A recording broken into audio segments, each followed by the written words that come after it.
Burrawang is a quaint English-style village set amongst the rolling green hills of the New South Wales Southern Highlands, around 100 kilometres or so south of Sydney. It is also home to a foreboding stretch of bulrushes, murky water, mud and even quicksand, the Burrawang Swamp. It's one of the most significant peat swamps in the whole of Australia and is abundant in wildlife including frogs, water birds and rare insects. Some even reckon it's got more copperhead snakes per square metre than any other inland waterway in Australia. But its most famous inhabitant is a creature which lets out a loud roar. Some say it is the cry of the legendary bunyip of Australian myth and folklore. Indeed, its roar has been reported to be so loud that it once knocked bottles off the top shelf in this pub. So Ed, how long have you been publican here? I've been in the hotel. I bought it in 1992, which is just over 20 years now. Have you ever heard or actually seen the bunyip in that 20 years? Not actually myself, but the stories come in from the old locals and that were around at that particular time. Unfortunately, a lot of those guys have passed on, but their stories are still in everyone's mind in the area. What about others? I know a few people in town believe in the bunyip. Have you got any bunyip stories from around Burrawang?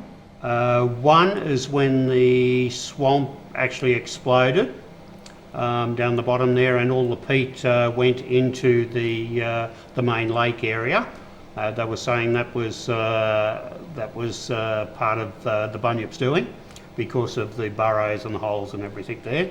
And the other one was a couple of the old fellas and that used to associate it with when they used to do their own stills and that in the Kangaroon Hills, and they used to make their moonshine up out of the potato peels, which used to, and then all of a sudden they'd hear a roar from the swamp and they'd go down and investigate, and that was where a lot of the stories from the bunyip came. So alcohol and bunyips do mix? I think that alcohol and bunyip sighting is associated. So do you think one day that there might be a bunyip beer? Maybe we might mention that to a couple of the local brewers. That sounds like a good idea.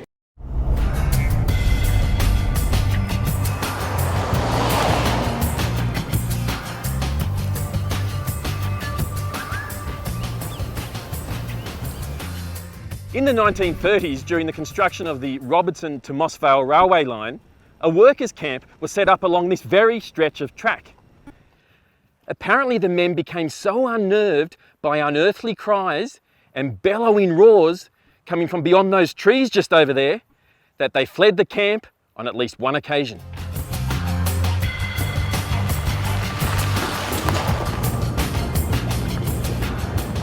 So Ken, how long have you actually been dairying here on Burrawang Swamp? Since we moved, or Dad did, move from Robertson out to here in 16th of August 1940. As a dairy farmer who's up milking at the crack of dawn, have you ever seen or heard the bunyip? No, I haven't seen the bunyip. You haven't seen it? No. And have you actually heard it? Well, you'd almost hear it probably on a yearly basis, and when it started you would hear it probably for 3 or 4 times a day for could be a week, fortnight, something like that. What does the bunyip roar actually sound like? Can you give me a demo? Oh! Oh! So, have you ever been chased by the bunyip? No. No.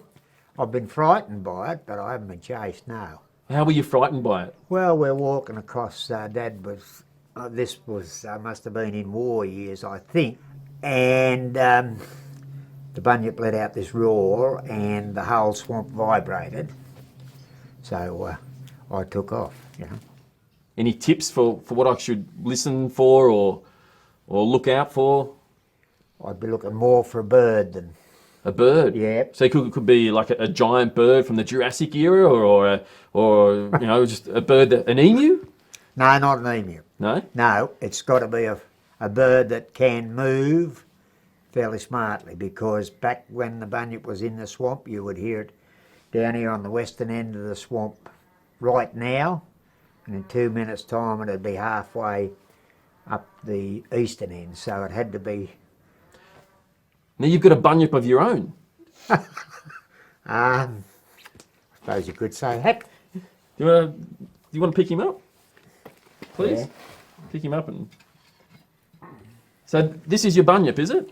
This is Beefer bunyip. Yeah.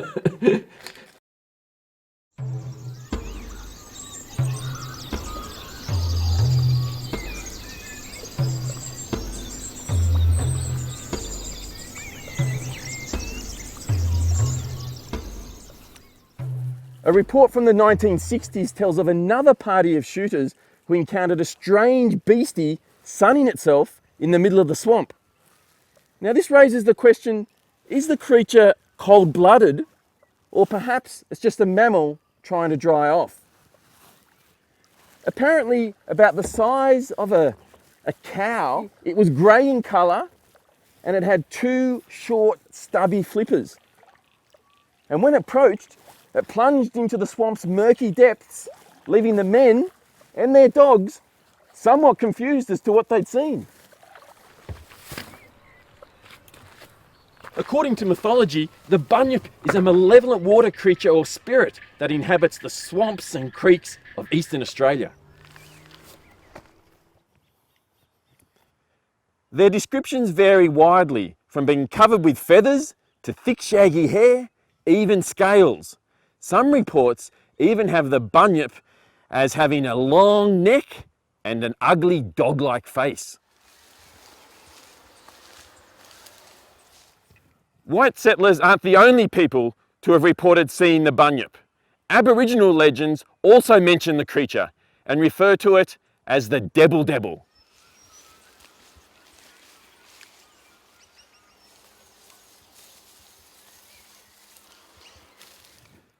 In fact, the only known drawing of the legendary beastie is of a 9-metre outline of a dead bunyip drawn in the sand at Fiery Creek near Ararat in Victoria. The drawing had been preserved by the Aboriginal tribes until the mid-1850s and is known as the Chalicum Bunyip.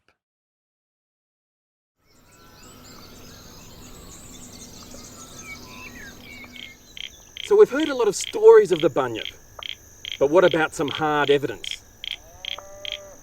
Well, in 1818, explorer Hamilton Hume discovered some very strange animal bones on the banks of Lake Bathurst. It's about 50 kilometres or so northeast of Canberra.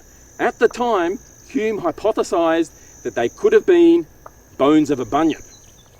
Around 3 decades or so later, in 1846, this strange and bizarre cycloptic animal skull was discovered on the banks of the Murrumbidgee River near Balranald in western New South Wales. It was promptly shipped off to Sydney and put on display in the Australian Museum with a tag proudly calling it a bunyip skull. Now, William Macleay, he was the colony's leading naturalist of the time. He investigated this skull. He examined it closely. And what he concluded was that the skull was unlikely to be of a new species. But before further scientific tests could be undertaken, the skull vanished. It disappeared.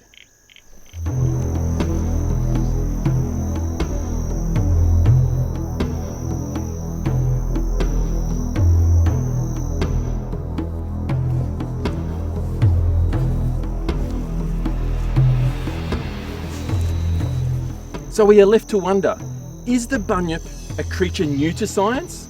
Or is it just a seal that has swum upstream and become stranded? Or perhaps the bunyip is just a figment of our imagination. An invention, a bedtime story perhaps, like the boogeyman, to keep children away from swamps late at night. But absence of evidence isn't necessarily evidence of absence. The swamp is home to many weird and wonderful creatures. Take, for example, the giant dragonfly, the Petrula gigantea, which was discovered here just a few years ago. It's a remnant from the Jurassic period. over 190 million years ago. And of course, we can't forget the stories of the Aboriginal people. Aboriginal legends of the Bunyip date back many centuries, in fact thousands of years, long before white settlers came to these shores.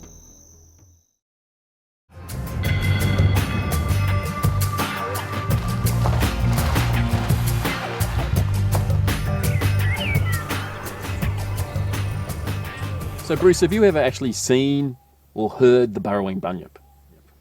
As a matter of fact, I have, Tim.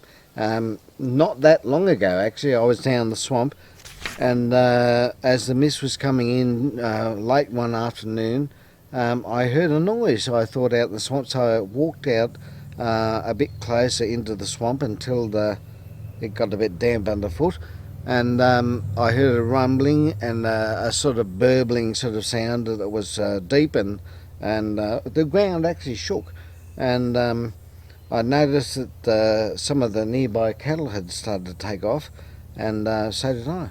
And what actually did it sound like? Sounded like a burbling, a movement of wind, of gas, of rumbling, but also a deep, guttural nastiness behind it. Can you actually do a rendition of that sound for me? Oh! I understand you feature in a children's book that is about the swamp and the Bunyip. Oh, yes, that was a investigative trip we did, introducing the primary students from Burrawang Primary to the Bunyip and the swamp, and investigating and thinking that it doesn't matter how young you are, it's never too young to start research into things like this. Apart from these reports, there have been hundreds of others from people all around Australia describing strange water beasties. But don't take my word for it. Follow the Bunyip Trail for yourself. Check it out at yowieman.com. I'm Tim the Yowie Man.